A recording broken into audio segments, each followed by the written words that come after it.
복음성 갑니다. 바로 가야겠다. 자, 복음성 갑니다. 우리 은혜로운 복음성 하나 제가 한번 해볼게요. 우리 김봉석 우리 형제님을 위하여 이 복음성을 부르시면서 모두가 은혜 받으시기 바랍니다.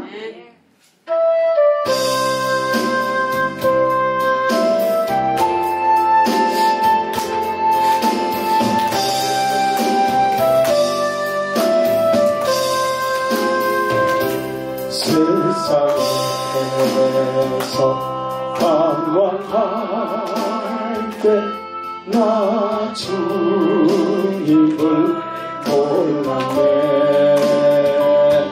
내 맘대로 고집하며 온갖 죄를 저질렀네. 예수여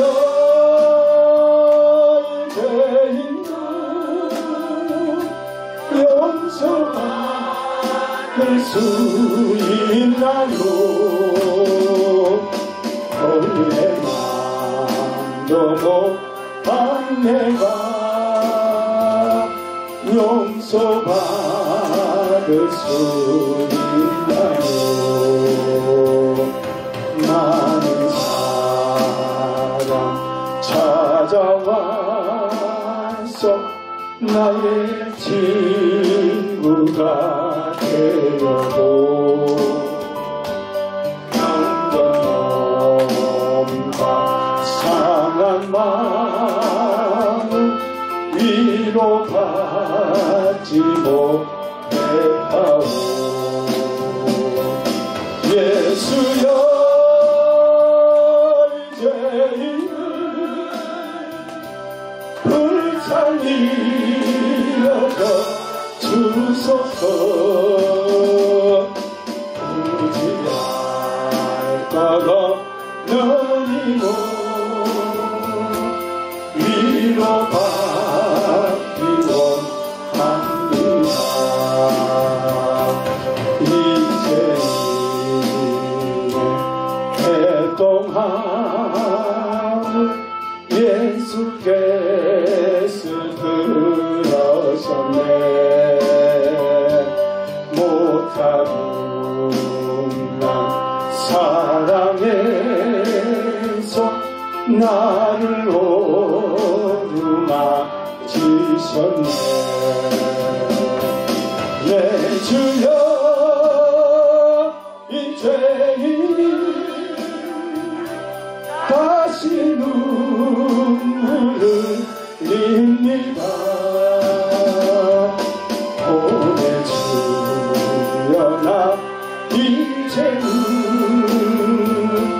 아무 걱정 없어요. 내 모든 죄 무거운 짐 이제 모두 다 벗었네. 우리 주 예수께서 나와 함께 계시나오. 내 주여 이제는 무한 감사드립니다. 나의 몸과 영혼까지 주를 위해 바칩니다. 이제 내 동함을 동함 예수께서 들어섰네. 못하구나 사랑의 손 나를 오르막지셨네. 내 주여 이제는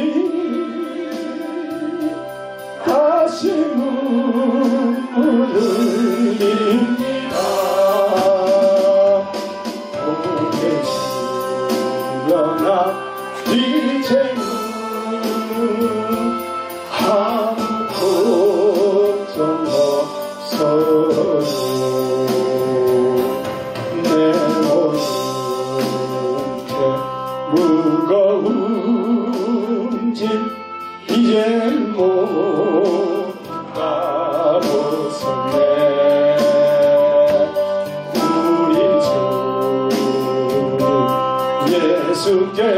예수께서 나와 함께 계시라고 내 주여 죄인이 무한한 자들입니다. 나의 영혼까지 주를 위해 바칩니다.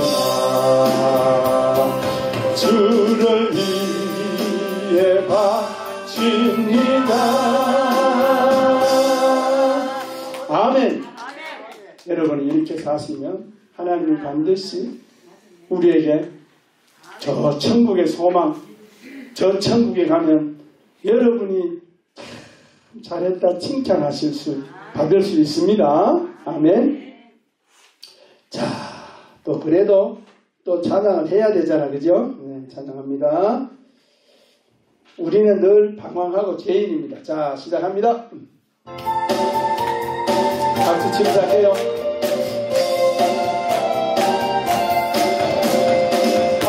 방황하는 나에게 주님 오셔서 못 박힌 손 내밀어 나가시네.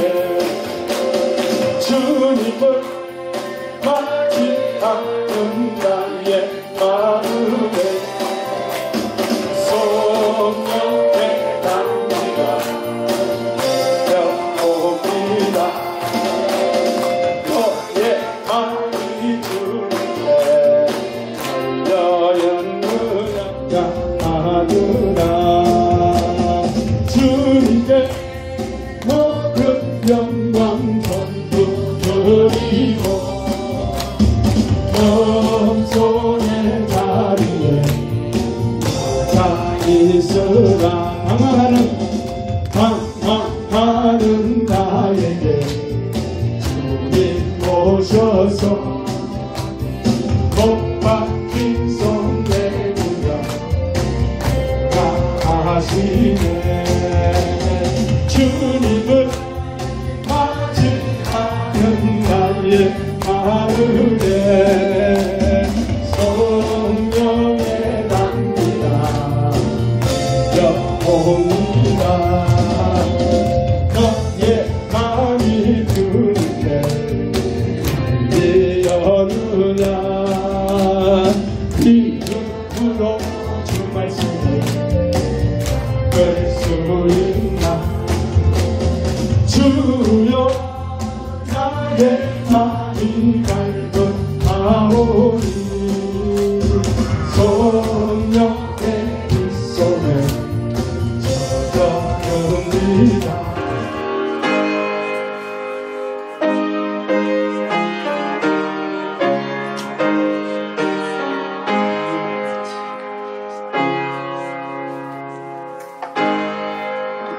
선지자 이사야의 책에 쓴 바 광야에서 외치는 자의 소리가 있어 이르되 너희는 주의 길을 준비하라. 그의 오실 길을 곧게 하라.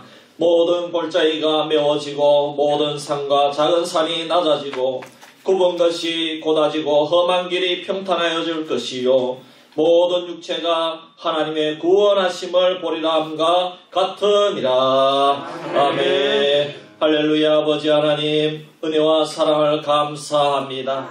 성탄을 앞두고 우리 성도님들 주의 전에 모여서 하나님께 귀한 주일 예배를 올려드리오니 이 예배를 기뻐 받아 주시옵소서. 아멘. 주님 오시면은 정말 굽었던 길이 곧아지고 아버지 하나님 골짜기가 메워지고 또 아버지 하나님 모든 산과 작은 산이 낮아지고 험한 길이 평탄하여진다고 말씀하셨사오니 오직 주님께만 소망을 두고 이 말씀과 약속을 믿고 달려가는 주의 백성들 다 될 수 있도록 인도하여 주시옵소서. 아멘. 그래서 우리가 2021년 새해에는 아버지 우리의 삶의 험한 산이 평탄하여지고 아버지 우리의 삶에 굽은 것이 곧아지는 역사가 일어나게 하여 주시옵소서. 아멘. 예배를 주님께 맡겨드리오며 거룩하신 예수님의 이름으로 기도하옵나이다.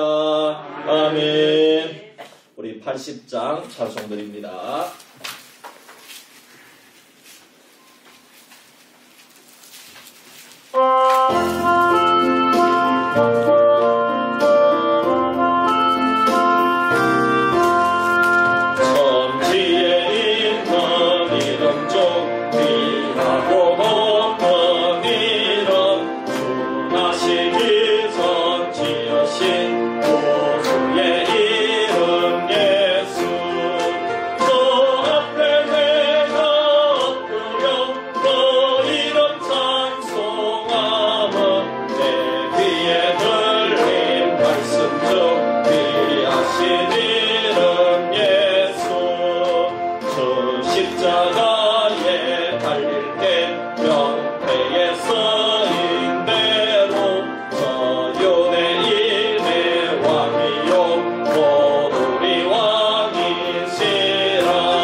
사도신경으로 신앙 고백드립니다.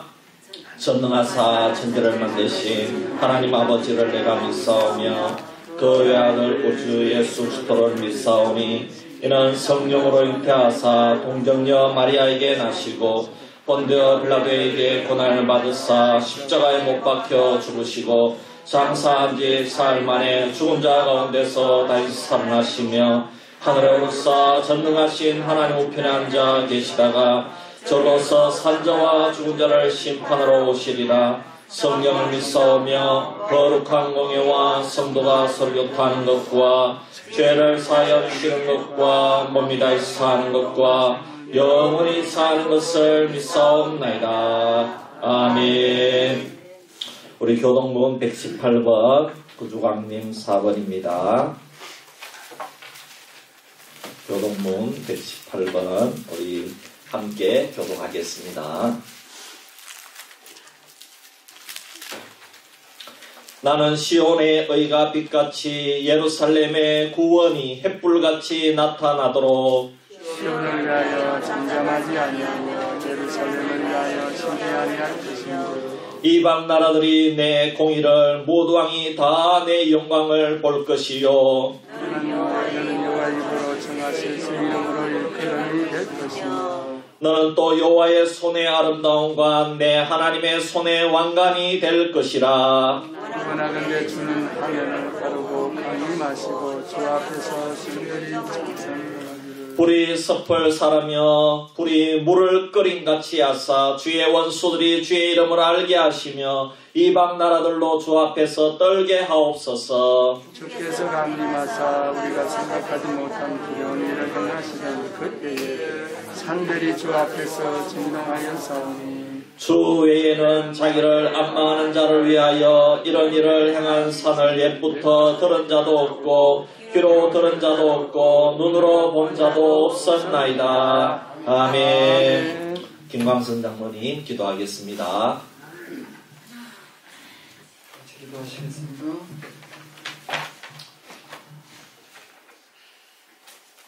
하늘 보자 영광을 버리시고 낮고 천한 저희들을 위해서 이 땅에 오신 이 성탄의 계절에 주님 우리에게 다시 한번 예배할 수 있도록 도와주시고 12월 셋째 주를 주님 앞에 드릴 수 있도록 우리의 발걸음 인도해 주시니 참으로 감사합니다. 드려진 예배를 통해서 우리 모두에게 은혜가 있게 하시고 온전히 주님 앞에 영광 누릴 수 있는 아름다운 예배가 될 수 있도록 인도하여 주옵소서. 주님 2020년 한 해를 우리에게 허락해 주시고 지금까지 달려올 수 있도록 인도해 주시니 참으로 감사합니다. 하나님 그렇지만 우리의 삶들을 돌아볼 때는 날마다 우리가 교만하였음을 주님 고백합니다. 겸손하지 못하고 주님 것을 알지 못하고 내 것을 위해서 살았음을 고백합니다.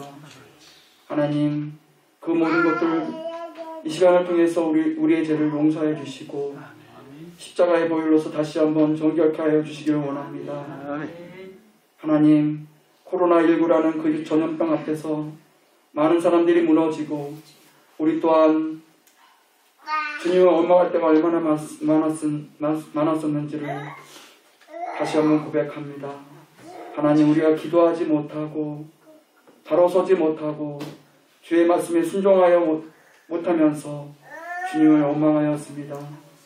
주님께서는 우리 모든 사람들을 또한 한 영혼 한 영혼을 위해서 이 땅에 오셔서 모든 것을 흘리시고 모든 것을 내어주셨지만 우리는 그 사랑을 보답하지 못하고 내 생각대로 내 의지대로 살았음을 고백합니다.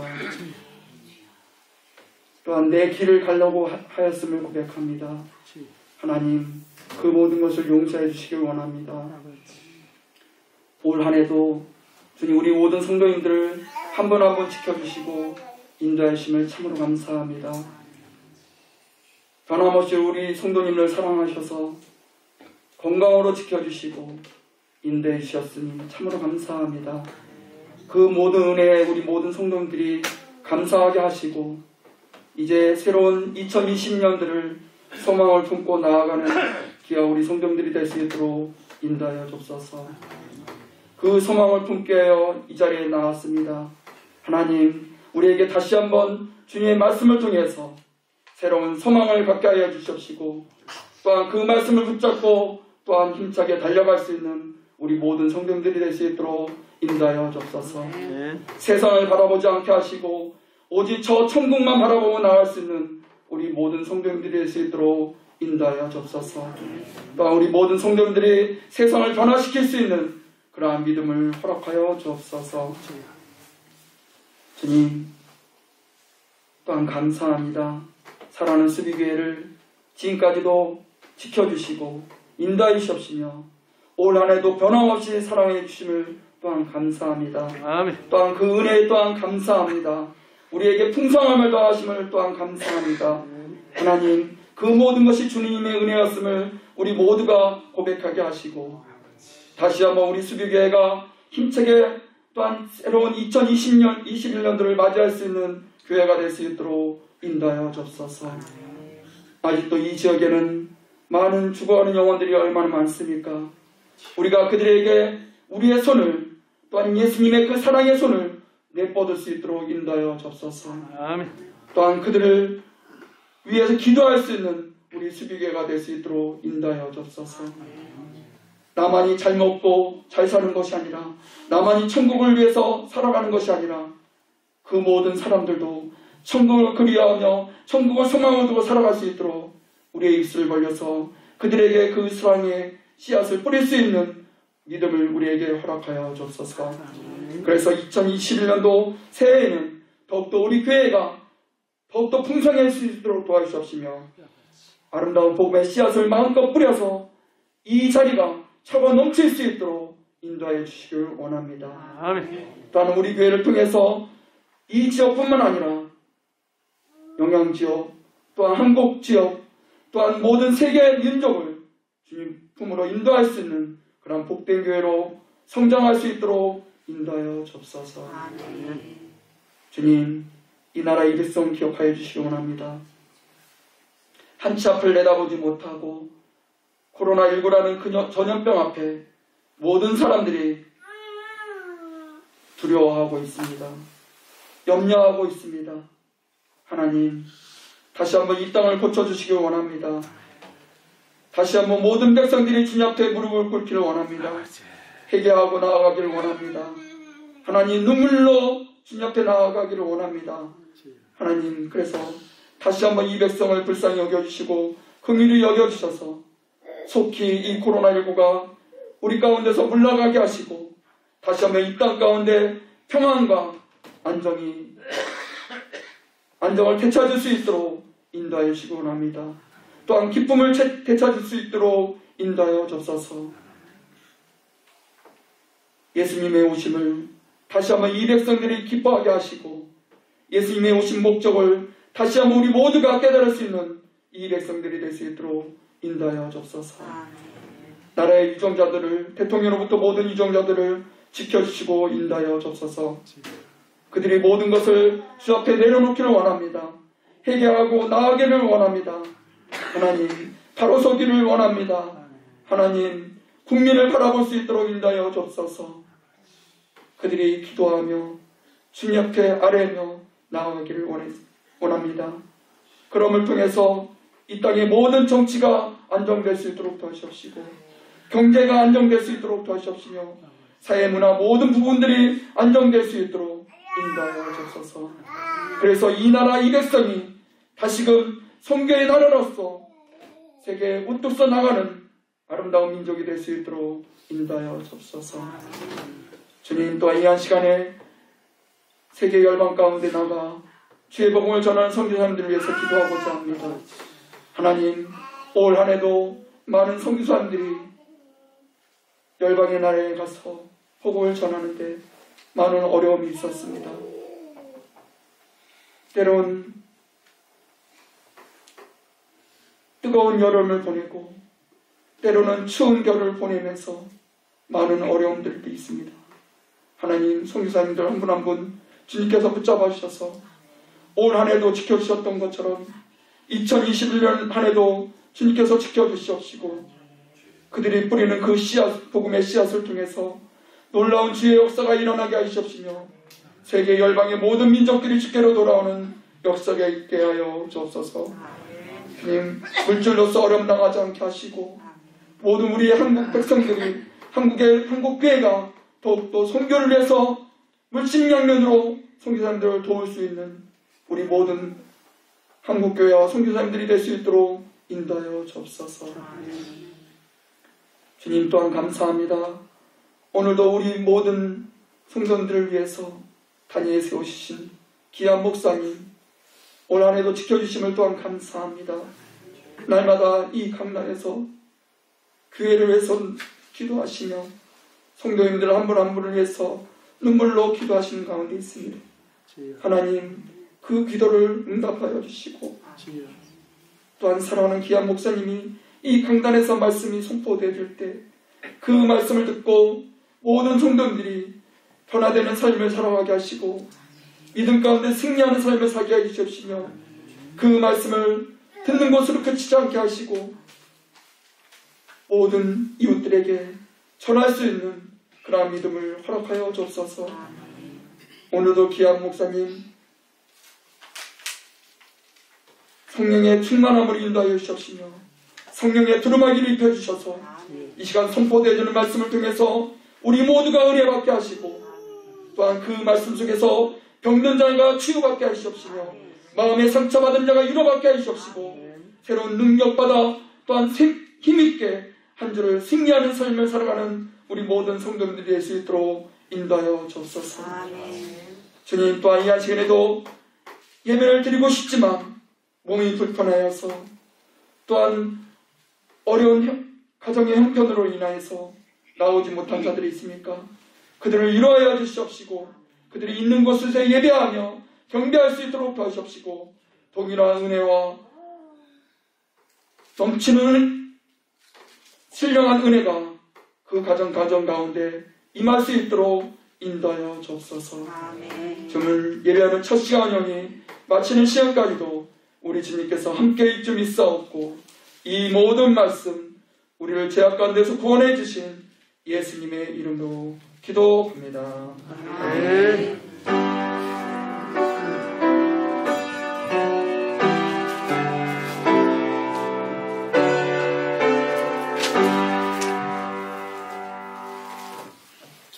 우리 찬송가 120장 우리 찬송 드리면서 하나님께 드린 헌금을 올려드리겠습니다.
할렐루야. 아버지 하나님 고맙고 감사합니다.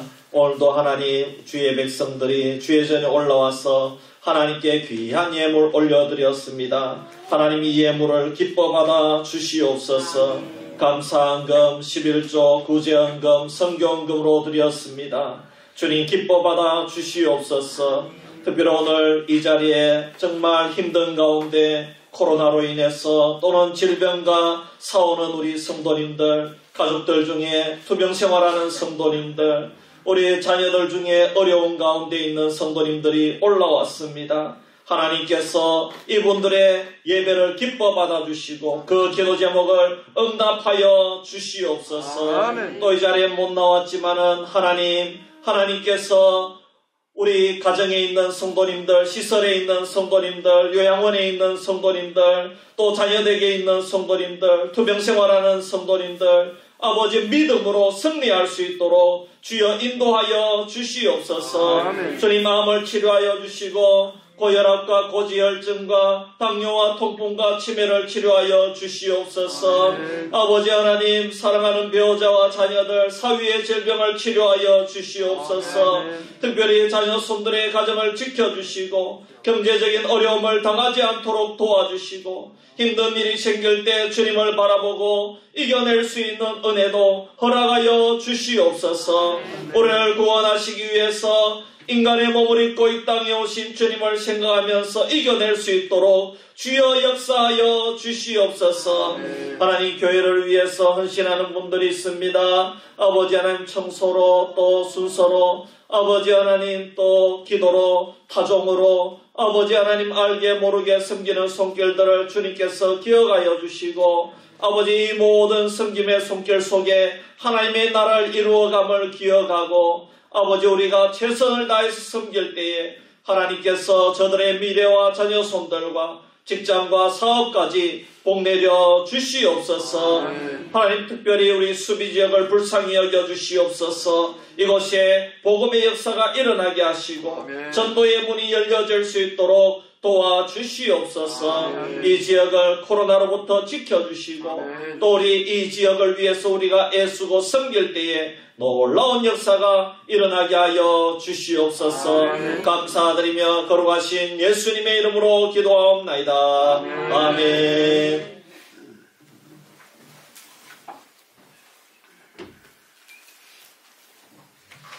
할렐루야. 우리 하나님 말씀 보겠습니다. 마태복음 1장 18절에서 25절 말씀입니다. 마태복음 1장 18절에서 25절 말씀 제가 봉독해 드리겠습니다. 예수 그리스도의 나심은 이러하니라. 그의 어머니 마리아가 요셉과 약혼하고 동거하기 전에 성령으로 잉태된 것이 나타났더니 그의 남편 요셉은 의로운 사람이라 그를 드러내지 아니하고 가만히 끊고자 하여 이 일을 생각할 때에 주의 사자가 현몽하여 이르되 다윗의 자손 요셉아, 내 아내 마리아 데려오기를 무서워하지 말라. 그에게 잉태된 자는 성령으로 된 것이라. 아들을 낳으리니 그 이름을 예수라 하라. 이는 그가 자기 백성을 그들의 죄에서 구원할 자이심이라 하니라. 이 모든 일이 된 것은 주께서 선지자로 하신 말씀을 이루려 하심이라. 이르시되 보라, 처녀가 잉태하여 아들을 낳을 것이요 그의 이름은 임마누엘이라 하리라 하셨으니 이를 번역한즉 하나님이 우리와 함께 계시다 함이라. 요셉이 잠에서 깨어 일어나 주의 사자의 분부대로 행하여 그의 아내를 데려왔으나 아들을 낳기까지 동침하지 아니하더니 다음에 이름을 예수라 하니라. 아멘. 네, 오늘 우리 새로운 우리 성도님들이 있습니다. 우리 이름 부를 때에 우리 한번 박수로 환영해 주시기를 바랍니다. 우리 송득수 성도님, 우리 잠시만 일어서 주십시오. 우리 박수로 환영하겠습니다. 감사합니다. 앉으셔도 되겠습니다. 제가 한번 기도하겠습니다. 아버지 하나님, 고맙고 감사합니다. 이 어려운 시기에 우리 송득수 성도님을 주의 전에 보내주셔서 아버지 하나님, 주님을 알 수 있는 그런 마음을 허락하여 주심을 감사합니다. 아멘. 주님, 귀한 성도님, 이 발걸음이 헛되지 않도록 도와주시고 이 땅에 오신 예수님께서 우리 송득수 형제님을 위해서 모든 죄를 용서하시고 십자가에서 죽으시기 위해 이 땅에 오신 이 성탄의 의미를 다시 한번 되새기며 아버지 하나님, 우리 송득수 형제님에게 놀라운 생명의 복을 허락해 주시옵소서. 아멘. 우리 성도님들 기쁨으로 환영하게 하시고 함께 도와주게 하시고 사랑으로 우리 송득수 형제님을 섬길 수 있도록 인도해 주시옵소서. 아멘. 감사드리며 예수님의 이름으로 기도하옵나이다. 아멘. 우리 앞뒤 좌우에 한번 인사합시다. 예수님의 이름으로 사랑합니다. 축복합니다. 참 잘 오셨습니다. 참 잘 오셨습니다. 참 잘 오셨습니다. 여러분, 참 오늘 이 말씀이 참 이게 믿기 힘든 말씀입니다. 오늘 이 시대는 교회에 다 나온다고 하나님의 자녀가 아닌 시대가 바로 오늘 이 시대입니다. 왜냐하면 여러분 이미 우리나라에 2013년도에 부산 백스코에서 WCC 총회를 개최하였는데 이것을 쉽게 말하면 세계 기독교 연합 총회라는 것입니다. 이 총회는 오직 성경을 믿지 않는 교단과 목사들이 어떤 사람들인지 드러나는 계기가 된 그런 총회가 되었습니다. 그 이후로 급속도로 성경 무호를 믿는 교단과 아닌 교단들이 나뉘어지고 있는 모습을 우리 한국교회가 보여주고 있습니다. WCC가 반기독교적이며 반성경적이라는 것은 한 가지만 보아도 알 수 있는데 그것은 2013년도에 총회를 개최할 때에 우리가 볼 때 우상숭배라고 할 수 있는 죄를 뒤집어쓰고 죽은 자를 위해서 한풀이를 했습니다. 그리고 6.25 전쟁 중에 죽은 영혼을 달래는 위령제를 하였습니다. 그 자리에 우상을 숭배하는 이방 종교인들을 불러들여서 함께 손을 잡고 하나가 되자고 그렇게 했고 그리고 거기서 구판을 벌이기도 했습니다. 여러분 우리가 당나무에서 이렇게 제사도 드리고 또 때로는 구판도 벌이잖아요. 그것을 여기서 세계 기독교 연합 총회에서 그렇게 했다는 것입니다. 이 총회에는 통합 측과 기장 측, 성공회, 기감 측이 참여하였고 카톨릭은 참관 자격으로 참여했습니다. WCC는 종교다원주의를 가르칩니다. 그리고 동성애를 옹호합니다. 그리고 2013년 WCC 총회는 한국 기독교 역사상 제2의 치욕적인 날이라고 합니다. 제1의 치욕적인 날은 우리가 일제의 신사참배를 가결한 날이라고 합니다. 그리고 또한 영적 간음의 현장이라고 합니다. 모든 종교를 불러가지고 그 장을 마련해주고 그 종교도 구원이 있다고 한국 교회가, 한국 기독교가 연합으로 불러서 총회를 개최하였으니 얼마나 치욕적인 날이고 얼마나 영적 간음의 실상이란 것이 그 총회를 통해서 드러났다고 이렇게 볼 수가 있다는 것입니다. 여러분 WCC 법 중에 개종을 금지한다 이런 법이 있습니다. 그 WCC 연합 법 중에 그러니까 모든 종교를 그대로 믿는 것을 인정한다는 것이죠. 예. 거기에도 구원이 있는 것을 인정해 준다는 것이죠. 여기 WCC에 가입한 교단들은 이게 얼마나 심각한 것입니까, 여러분? 여러분 우리는 우상숭배는 안 되잖아요. 예. 어떻게 그러면은 다 구원이 있는데 뭐하러 교회 옵니까, 여러분 여기에? 예. 그렇잖아요. 여러분 여기 올 필요가 없잖아요. 다 구원이 있으면 내 편한 대로 믿으면 되잖아요. 예. 그러니까 얼마나 심각한 그런 WCC 총회였는가 우리는 알아야 된다는 것입니다. 통합 측은 얼마 전에 장로교가 성경의 무호와 성경 말씀의 진리대로 순종하기 위해서 만든 웨스트민스터 대소요리 문답을 목사님 임직이나 직분자 임직에서 하는 것을 이제는 빼버리고 자신들의 신앙 고백서를 따로 만들어서 하기로 결정하였습니다. 여러분 교회는 성경을 다 믿는 것으로 알지요. 절대로 그렇지 않습니다, 여러분. 앞으로 우리나라 교회도 미국 교회처럼 목회자를 청빙할 때에 몇 가지 확인하는 교회가 생겨날 것입니다. 첫째는 성경 무호를 믿느냐는 것입니다. 앞으로 굉장히 중요합니다. 당신이 성경 무호를 믿느냐는 것입니다. 모든 성경이 하나님의 말씀이며 이 말씀만이 진리인 것을 믿느냐는 것입니다. 여러분 그래야 그 목사님을 받아들일 수 있잖아요. 그래서 WCC에 가입한 교단의 개교회 중에서 얼마 전에 큰 교회를 담임한 목사님이 당회를 하고 성도님들의 동의를 얻어서 WCC에 탈퇴하는 것을 추진한다는 얘기를 들었는데 참 그 목사님 귀하다 그런 생각이 들었습니다. 그런데 이제 그 이후에 어떻게 되었는지는 모르겠습니다. 아마 그게 참 힘들 것 같아요. 왜냐 그러면 이 WCC를 탈퇴하려면 그 교단을 먼저 탈퇴해야 이 WCC를 탈퇴할 수 있겠지요. 그런데 그렇게 큰 교회를 그 교단에서 내보내 줄 리가 없다는 것입니다. 어떻게 해서든지 설득해서, 왜냐하면은 그 큰 교회가 있다는 그 교단에 큰 이득이 되는 것이기 때문에 절대로 내보내주지 않습니다. 내가 탈퇴하겠다고 탈퇴할 수 있는 것이 아니죠. 목사는 노회 소속이고 노회는 총회 소속이기 때문에 내 직을 걸어야 탈퇴할 수가 있고 교회 전체가 하나로 뭉쳐서 하나님 앞에서 결단을 해야 가능하지 그것이 절대로 쉽게 나올 수 있는 것이 아닙니다. 또 앞으로 한 가지 확인하는 것은 목사님들을 청빙할 때에 동성애를 어떻게 생각하느냐는 것입니다. 이 앞으로 굉장히 중요합니다.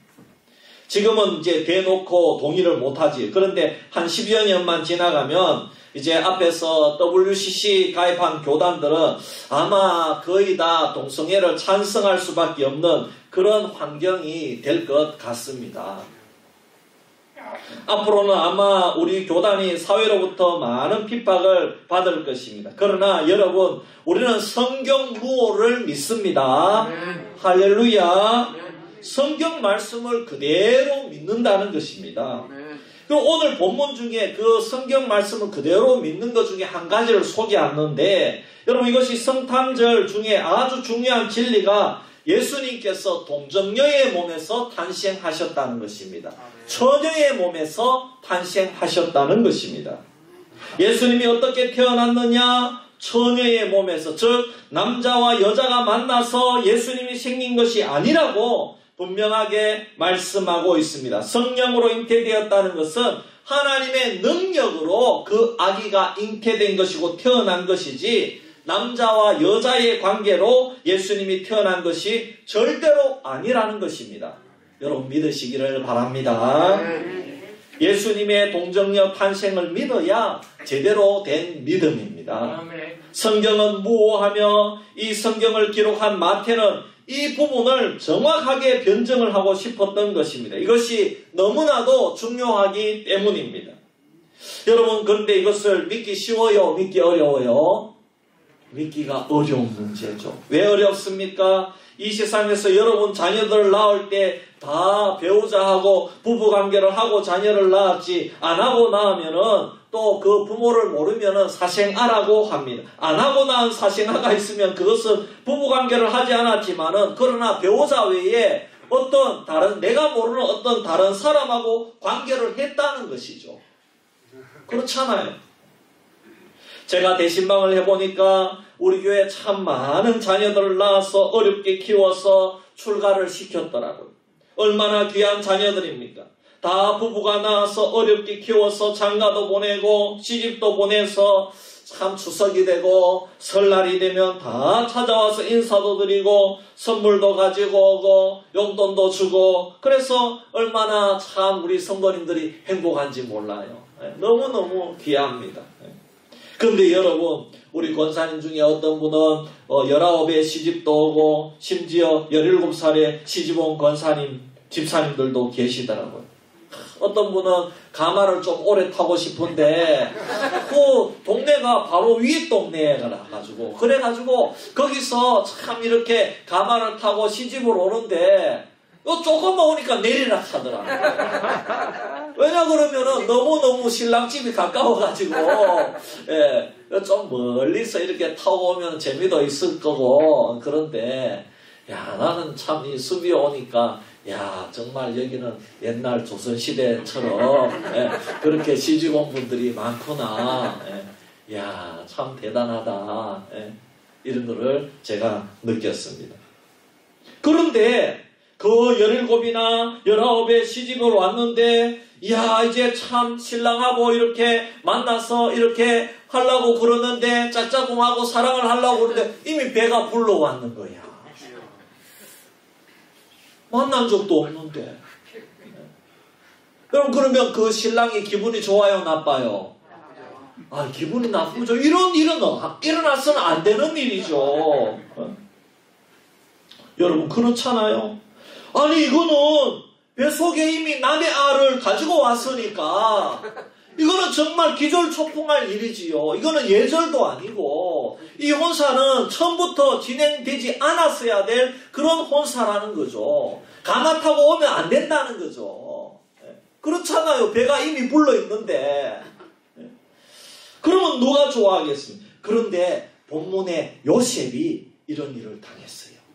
요셉이. 마리아하고 정혼을 했어요. 약혼을 했어요. 유대 나라는 이 약혼을 하면 법적으로는 부부지만 실제로는 부부 생활을 할 수가 없어요. 왜냐하면 유대인들은 어렸을 때 정혼을 하기 때문에 생활 능력이 없는 경우가 많기 때문입니다. 우리로 치면은 조혼에 해당하는 것입니다. 너무 일찍 결혼한다는 것입니다. 그래서 이 정혼한 사람이 부부 생활을 하려면 남자가 돈을 벌어가지고 와가지고 신부대금을 지불하고 아내를 이제 모시고 가야 됩니다. 이때 신부의 집에는 혼인잔치를 벌이는 겁니다. 신랑이 이제 날 데리러 왔다 그러면서 신혼 이 대금을 결혼 대금을 지불을 했으니까. 그런데 이제 요셉은 정혼만 하고 아직 신부 대금도 주지 않았고 신부를 데려오지도 않았는데 마리아가 임신했다는 소식을 들은 겁니다. 여러분 기가 차잖아요. 어떻게 요셉이 알았는지 성경에는 나오지 않지만 아마 마리아가 가브리엘 천사를 만난 후 바로 임신했고 두려워서 친척 엘리사벳을 찾아간 것 같습니다. 그리고 어쩔 수 없이 부모에게 이 사실을 말했거나 아니면 누군가를 보내서 요셉에게 이 사실을 조용히 알린 것 같습니다. 어쨌든 마리아가 임신한 사실을 들은 요셉은 너무나도 놀랐고 마리아가 어떻게 변명을 하든지 간에 이것은 있을 수가 없는 일이라는 것입니다. 천사를 만났다고 해도 진실로 들리지 않았습니다. 또 마리아의 집으로서는 이 가문의 수치요 요셉이 고발이라도 하면 돌에 맞아서 죽을 수도 있는 그런 유대법이 있었습니다. 그리고 만일 요셉이 데리고 간다고 해도 지금 신부 대금도 받지 못하고 이 딸을 거저주어야 될 그런 형편에 놓인 것입니다. 그렇잖아요. 부정을 저지른 여인이니까 대금을 안 줘도 그냥 보내야 되는 거예요. 성경에는 마리아가 혼인잔치를 했다는 언급이 없습니다. 여자가 혼인잔치도 못하고 남편에게 간다는 것은 말이 되지 않는 것이고 이것은 보통 수치가 아닌 것입니다. 오늘날 여자가 결혼식도 못하고 남자하고 동거 생활하는 것과 같습니다. 그럼 그게 한이 되잖아요. 그게 한이 되잖아요. 일평생 나는 결혼식도 못 올렸는데 저를 한번 정말 한번 입어봐야 되는데 그렇잖아요. 그래서 결국 마리아는 여자는 호적하는 곳에 갈 필요가 없었지만 도저히 집에 있을 수가 없어서 요셉이 호적하러 베들레헴에 갈 때에 요셉을 따라간 것 같고 그래서 예수님은 선지자의 예언대로 베들레헴에서 태어나셨다는 것입니다. 여러분 하나님께서는 세리 마태를 통해서 왜 이렇게 요셉과 마리아의 아픈 결혼 얘기를 기록하게 하시는 것입니까? 특히 오늘날 교회 안에서도 믿지 않으려고 시도를 하고 성경 무호를 믿지 않고 예수님의 동정녀 탄생을 거부하려고 하는 이 세상이 너무나도 악한 것을 알면서도 이 동정녀 탄생을 왜 기록하게 하셨을까요? 여러분 이것은 하나님께서 요셉과 마리아를 미워하시는 것이 아니라 너무나 사랑하셔서 독생자 예수님을 요셉과 마리아를 통해서 이 세상에 보내시고 싶다는 것입니다. 비록 동정녀 탄생을 요셉도 마리아도 처음에는 믿기 힘들지만 천사들을 통해서 믿을 수 있도록 도와주시고 또 요셉과 마리아의 믿음을 통해서 앞으로 모든 성도들도 그런 믿음을 통해서 하나님의 자녀가 되게 하고 싶다는 것입니다. 중요한 것은 하나님은 마태를 통해서 우리에게 가르쳐주는 것은 분명하게 이 땅에 오신 구세주 예수님은 단순히 성탄절에 축하를 해야 되는 성인 중에 한 명이 아니라 처녀의 몸에서 인간의 부부가 관계가 아니라 성령에 의해서 태어나신 구세주인 줄 여러분 믿으시기를 바랍니다. 아멘. 그럼 이것이 우리에게 믿음을 요구하는 것입니다. 그리고 동정녀에서 몸에서 태어난 아기 예수님이 누구신지 분명하게 가르쳐 주셨습니다. 21절 말씀에 아들을 낳으니 이름을 예수라 하라. 이는 그가 자기 백성을 그들의 죄에서 구원할 자이심이라 하니라 그랬습니다. 여러분 여기서 예수라는 이름은 사실 그 당시에 흔한 이름입니다. 하지만 동정녀의 몸에서 태어난 예수님은 오직 한 분밖에 없는 줄 믿습니다. 아멘. 그 예수님께서 자기 백성을 구원할 자로 이 땅에 오셨다는 것입니다. 아멘. 예수님이 이 땅에 동정녀의 몸에서 아기로 태어나신 이유를 설명하는데 자기 백성을 곧 우리를 죄에서 구원하시기 위해 이 땅에 오신 구세주인 줄 여러분 믿으시기를 바랍니다. 아멘. 그리고 처녀의 몸에서 태어나신 예수님은 바로 23절 말씀에 오면 구약의 이사야서에서 예언한 임마누엘이라는 분인데 예수님의 또 다른 이름입니다. 이것은 하나님이 우리와 함께 하시는 메시아라는 것입니다. 원래 하나님은 인간과 함께 할 수 없어요. 인간과 함께 인간은 다 죽어야 됩니다. 하나님 볼 수가 없습니다. 하나님이 우리 인간과 함께 할 수 있는 방법이 뭐냐? 여러분 그것은 바로 우리 인간의 몸을 입고 이 땅 위에 오셔서 가장 낮아지셔서 우리와 함께하기 위해서 이 성탄에 오신 그 아기 예수님이 우리와 함께하는 임마누엘 예수님인 줄 믿으시기를 바랍니다. 사실 이것은 우리의 머리로는 영원히 이해할 수 없는 신비입니다. 이 태아의 몸은 인간입니다. 하지만 그 성격이나 본질은 하나님의 것이었습니다. 요한복음에 보면 말씀이라고 기록했습니다. 말씀이 육신이 되어 태아가 되신 것입니다. 온 천지를 만드신 하나님께서 아주 스스로 작은 핏덩이 아기가 되어서 태어나신 것입니다. 이것이 성탄절의 신비인 줄 믿습니다. 어떻게 온 우주보다 크신 하나님이 아주 작은 핏덩이 태아가 되어서 여자의 몸 안에 있을 수 있겠습니까? 하나님의 본성은 태양보다 더 뜨겁고 온 천지를 창조하신 능력을 가지신 분입니다. 하지만 성령께서 그 모든 능력과 본성을 아주 작은 핏덩이 태아가 되게 하셔서 그 마리아의 육체 안에 감추시고 사람이 되게 하신 줄 믿습니다. 이 과정을 통해서 하나님께서는 진짜 사람이 되신 것입니다. 완전한 사람이 되신 것입니다. 예수님께서는 일시적으로만 사람이 되신 것이 아니라 핏덩어리 태아의 과정부터 겪으시고 자라나 10개월이 지나서 마리아의 몸에서 태어나시고 성장 과정을 거치셨습니다. 음식도 먹으시고 배설도 하셨습니다. 땀을 흘리시고 잠을 주무셔야 다음날 생활하실 수 있는 완전한 인간이 되신 것입니다. 그래서 이 작은 아기 예수 핏덩이가 영원한 하나님과 우리의 만남이요 우리를 구원하시는 사랑의 결정체가 되신 줄 믿습니다. 하나님의 아들이 이 작은 핏덩이가 되지 않았다면 우리는 영원히 구원받을 수 없고 심판받아 마땅한 우리 죄인으로서 심판받을 수밖에 없는 우리로 그대로 머물러 있어야 되었습니다. 그렇지만 예수님께서 이 땅에 오셔서 정말 완전한 인간이 되어서 우리의 죄를 용서해 주시고 그리고 우리와 동행하여 주시고 우리의 모든 고난을 예수님께서 친히 다 겪으시고 그리고 우리의 죄악을 용서해 주시기 위해서 십자가에 달려 죽으심으로 말미암아 3일 만에 부활하심으로 말미암아 저와 여러분이 구원받고 죄를 용서함 받고 하나님의 자녀가 된 은혜를 누린 줄 믿습니다. 이것을 잘 모르는 가톨릭은 성모 마리아라고 해서 이 성모 마리아를 예수님보다가 더 신격화하고 우상화해서 마리아의 이름으로 기도를 해서 구원 얻고 기도 응답을 받고 중보를 받을 수 있다고 하는데 이것은 전혀 비성경적인 가르침입니다. 그리고 마리아의 영원 동정녀설을 가르치고 있습니다. 마리아는 예수님 태어났을 때만 동정녀이지 그 다음에 예수님의 형제들을 다 요셉과 부부관계에 의해서 낳은 것입니다. 그런데 가톨릭은 그럼 그 형제를 어떻게 얘기하느냐? 사촌 형제다 이렇게 얘기합니다. 그렇지 않습니다. 예. 얼마나 참 이 성경 말씀 그대로 믿지 못하고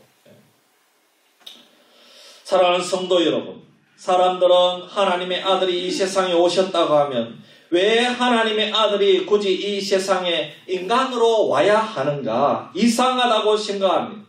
우리보다 더 훌륭한 사람으로 태어나게 하면 믿을 수 있는데 그것도 냄새나는 고유의 왕자와 권세자의 아들이 아니라 목수의 아기로 태어났다는 것 자체가 이상하다는 것입니다.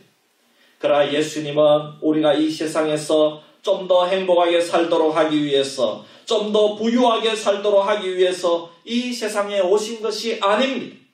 예수님이 아기로 태어나신 것은 우리가 이 세상에서 하나님을 믿고 하나님의 말씀대로, 구약에 예언하신 대로 메시아가 왔으니 하나님의 말씀대로 믿고 살라는 것입니다.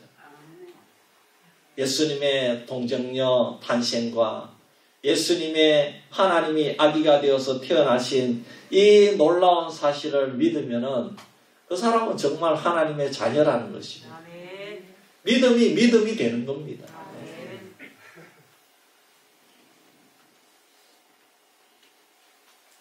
천사가 자기 백성을 구원하기 위해서 예수님이 오셨다는 것을 알려주신 것은 혈통적으로 유대인만 구원하기 위해 오신 그런 의미가 아닙니다.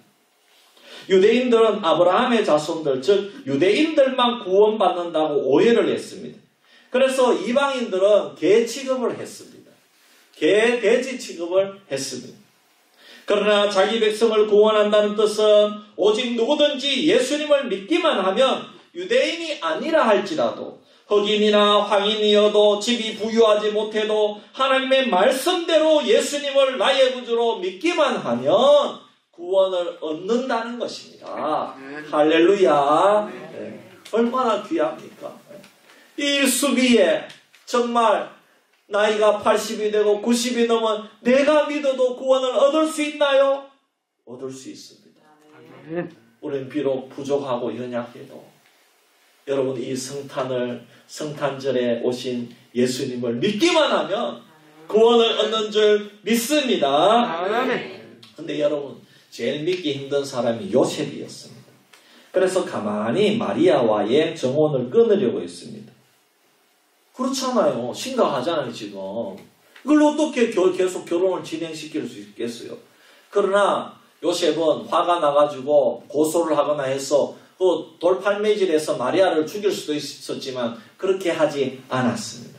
그냥 이 요셉은 신앙심도 깊었기 때문에 조용히 끊기 원했습니다. 그러나 천사의 설명을 듣고 요셉은 그 설명을 하나님의 말씀으로 믿기로 결단을 했습니다. 할렐루야. 여러분 요셉의 믿음을 가지기를 바랍니다. 요셉이 지금 정혼한 마리아 몸에 임신이 되어 있는데 결혼하기로 결단했습니다. 왜냐하면 그 아기가 하나님이 보내주신 구세주임을 믿기 어렵지만 받아들이기로 결단한 줄 믿습니다. 그래서 24절 25절 말씀에 오면 하나님의 말씀을 믿었기 때문에 예수님이 태어나실 때까지 부부관계를 하지 않았다고 말씀하고 있습니다. 그리고 낳고 나서 이름을 천사가 일러준 대로 예수라고 지었습니다. 왜냐하면 우리를 구원할 자이시기 때문입니다. 사실 요셉은 아무것도 이해되지 않았을 것입니다. 인간의 이성으로도 믿을 수가 없었을 것입니다. 왜 하나님은 나와 정혼한 여자에게 이렇게 이상한 일을 벌여서 우리의 미래의 행복을 빼앗아가느냐, 그렇게 항의할 수도 있었을 것입니다. 또 요셉은 이 세상에 마리아와 나만 있는 것이 아니고 수많은 커플이 있고 결혼을 앞둔 유대인 가정도 많은데 왜 이런 일을 나에게 주시는가? 하나님 이럴 수가 있습니까? 이렇게 항의하지도 않았습니다. 요셉은 잠에서 깨자마자 천사가 지시한 대로 아무 조건 없이 마리아를 데리고 왔고 아이를 낳을 때까지 동침하지 않았습니다. 왜? 말씀을 믿었기 때문에. 사랑하는 성도 여러분, 믿음은 내 자신의 의로움이 하나님 앞에서 무시당할 때에 화내지 않는 것입니다. 요셉은 하나님께 왜 이 여자를 나에게 책임지라고 하느냐고 화내거나 불평하지 않았습니다. 왜 나의 행복을 빼앗아 갑니까? 이렇게 하나님 앞에 불평하지도 않았습니다. 믿음은 내 의로움보다 하나님의 의가 더 높다는 것을 인정하는 것입니다. 믿음은 우리가 가진 복이 아니라 하나님이 주신 복이 따로 있다는 것을 믿는다는 것입니다. 그것이 믿음의 복인 줄 믿습니다. 사랑하는 수비교회 성도 여러분, 우리 수비교회 성도님들은 올 한 해에 정말 어려움을 많이 겪었습니다. 코로나19와 또 여름철 장마와 가을철 가뭄으로 어떤 해보다 어려움이 많았다는 것을 제가 압니다. 밭 하나가 참 어떤 집사님은 전부 피해를 당하고 또 어떤 집사님은 수박 농사를 다 망쳐버리고, 또 우리 성도님들 원래 왜 그렇게 자주 쓰러지셨는지 참 병원 신방도 자주 했습니다. 뇌수술도 하시고 암투병 생활도 하시고, 자녀에게 또 서울로 대구로 치료하기 위해 가셔서 아직도 못 오시고, 또 배우자와 가족들 중에 또 암으로 투병 생활하시고, 또 몇 분이 치매 증상으로 많이 고생도 하시고,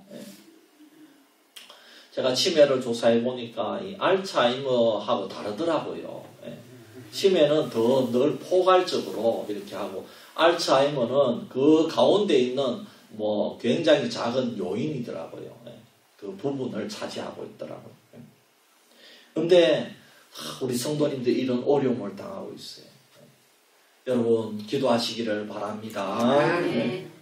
저는 이 설교를 준비하면서 정말 우리 성도님들 요셉 같은 마음이 아니었겠나. 동정녀의 몸에서 아기가 생겼으니 그 아기를 너의 아들로 해서 이름을 예수라 하라는 그런 말씀이 아닙니까, 여러분? 그 아기가 구세주니 받아들이라는 것 아닙니까, 여러분? 우리 수비교회 성도님들도 참 이 자리에 이렇게 올라오신 것은 이렇게 불평하지 않고 요셉처럼 하나님께 주신 상황인 줄로 알고 잘 이겨낸 것을 믿습니다. 여러분 요셉처럼 이렇게 믿음으로 나아가기를 주님의 이름으로 축복합니다. 믿음으로 이렇게 나아가서 하나님 앞에 예배드리면 요셉처럼 복 주실 줄 믿습니다. 사랑하는 성도 여러분, 성탄절이 다가옵니다. 오늘날처럼 성경이 무시되는 시대가 잘 없었습니다. 우리가 이 요셉 같은 믿음으로 예수님의 동정녀 탄생을 믿기 때문에 오늘 우리가 이 자리에 선 줄 믿습니다. 우리를 구원하시기 위해서 성령으로 잉태된 아기 예수님을 바라보면서 우리가 성탄을 맞이하면서 진심으로 하나님께 영광을 올려드릴 수 있는 저와 여러분 되시기를 주님의 이름으로 축복합니다. 우리 1분 동안 한번 합심해서 기도합시다. 하나님, 예수님이 동정녀 탄생으로 이 땅에 오신 것은 이것은 보통 믿음을 요구하는 것이 아닙니다. 하나님, 그러나 우리에게 이런 믿음을 주신 주님을 찬양합니다. 하나님, 이 믿음을 끝까지 간직하게 하여 주시옵소서. 성경 무엇을 믿지 않는 오늘날 다른 믿음이 있음에도 불구하고 우리 수비교의 모든 성도님들은 정말 이 성탄의 의미를 믿기 어렵지만 그대로 받아들이고 우리 가운데 있는 그 어떤 어려움도 불평하지 아니하고 요셉처럼 하나님께 주신 그러한 아버지 말씀인 줄 알고 이겨낼 수 있는 저희들 되게 하여 주시옵소서. 그래 한번 합심해서 기도드리겠습니다. 할렐루야. 아버지 하나님 고맙고 감사합니다. 오늘 아버지 요셉이 어려운 상황 가운데 아버지 하나님 처했습니다. 정말 도저히 믿을 수 없는 정혼자가 임신한 그 사실을 알게 되었을 때 어떻게 불평이 나오지 않을 수 있겠습니까? 그러나 아버지 하나님, 그 하나님의 말씀이 요셉에게 떨어졌고 요셉에게 선포되어졌을 때 요셉은 고민이 되었지만 이 말씀을 믿기로 결단하였습니다. 하나님께 주신 믿음인 줄 믿습니다. 성령께서 주신 믿음인 줄 믿습니다.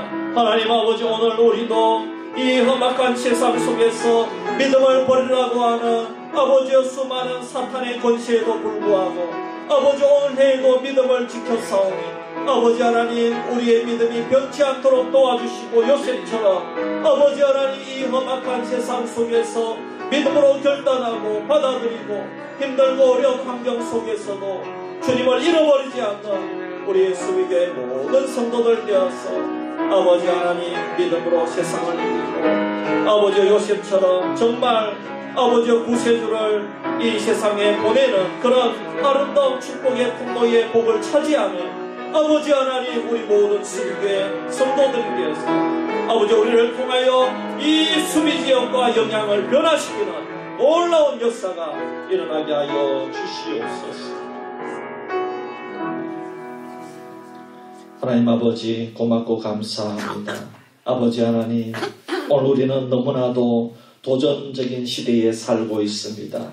이 말씀을 마음대로 바꾸기를 바라고 또 이 말씀을 난도질하는 그런 시대에 살고 있습니다. 특별히 성탄절에 이 동정녀 탄생에 대한 사실을 우리가 믿음으로 잘 받아들이고 요셉이 받아들인 이 믿음, 오늘 우리의 믿음이 되게 하여 주시옵소서. 그래서 아버지 요셉이 천사가 전해준 이 말씀을 하나님 말씀으로 믿은 것처럼 우리의 삶에 아무리 힘든 일이 있다 할지라도 주님의 말씀을 믿고 승리하는 우리 모든 수비교회 성도들 되게 하여 주시옵소서. 걸어가신 예수님의 이름으로 기도하옵나이다. 아멘. 122장 찬송 드리고 축도로 예배 마치겠습니다.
이제는 우리 구주 예수 그리스도의 크신 은혜와 하나님 아버지의 만극하신 사랑과 성령님의 감화 감동하시고 내주하시고 인도하시고 충만하신 역사가 올 말씀을 듣고 동정녀의 몸에서 탄생하신 그 핏덩이 같은 아기 예수님이 바로 날 구원하시기 위해서 이 땅 위에 오신 구세주 임마누엘 구세주라는 사실을 요셉처럼 그대로 믿기로 다짐하는 우리 수비교회 모든 성도님들 머리 위에 자녀 손들 위에 사업가 일터 위에 지금부터 영원토록 항상 함께 있을지어다.